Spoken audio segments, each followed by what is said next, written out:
सुल्तान का तीसरा बेटा।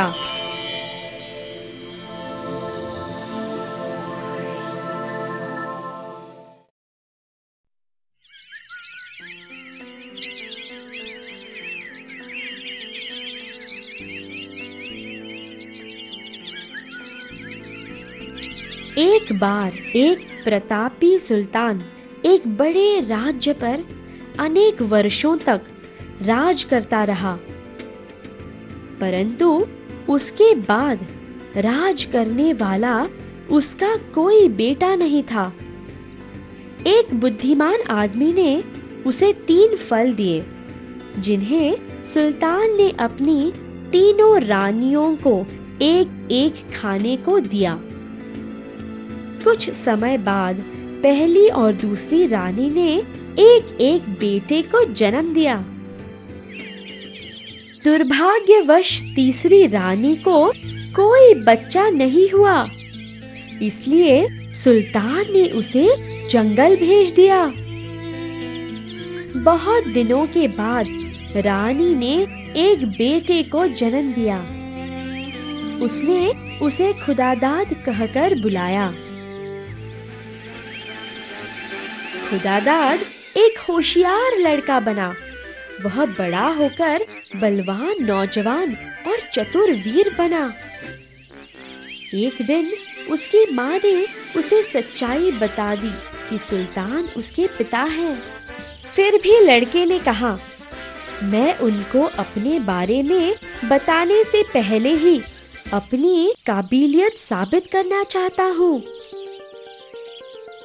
तो खुदादाद सुल्तान की सेना में भर्ती हो गया। अपने साहस और चतुरता से वह शीघ्र ही लोकप्रिय भी हुआ। सुल्तान का चहेता भी बना। एक दिन दोनों राजकुमार शिकार करने गए। वे अचानक जंगल में गायब हो गए। उन्हें ढूंढा जाने लगा। बहादुर खुदादाद भी उन्हें ढूंढने जंगल की ओर चल पड़ा।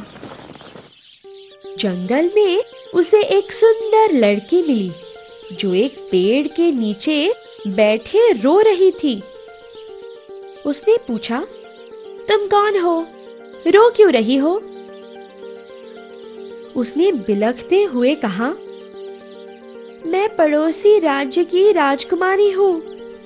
एक भयानक राक्षस ने मुझे पकड़कर यहाँ बंदी बनाकर रखा है। अब तुम उस महाबली के आने से पहले यहाँ से जल्दी भाग जाओ। परंतु खुदादाद उस प्रांत का सबसे साहसी वीर था। उसने कहा, मैं उस दैत्य से लड़ूंगा। वह फिर कभी किसी को दुख नहीं दे सकेगा।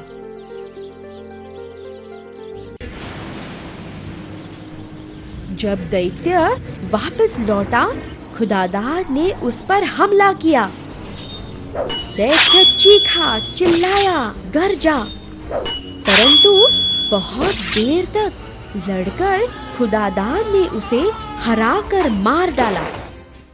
राजकुमारी ने कहा, दैत्य ने कई लोगों को बंदी बनाकर गुफा में रखा है। चलो हम उन्हें मुक्त करें। दोनों दैत्य की रहस्यमय गुफा में गए और उन्होंने अनेक बंदियों को मुक्त कर दिया। उनमें दोनों राजकुमार भी थे।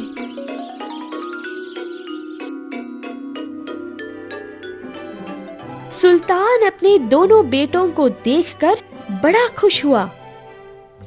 वह खुदादाद को पुरस्कृत करना चाहता था। खुदादाद ने आखिर सच बता ही दिया। मैं उस रानी का बेटा हूँ जिसे आपने बरसों पहले देश निकाले की सजा दी थी। यह समाचार सुनकर सुल्तान की खुशी का ठिकाना न रहा। तीसरी रानी को जंगल से राज्य में वापस बुलाया गया। खुदादाद ने राजकुमारी के साथ विवाह किया और वे महल में खुशी से रहने लगे।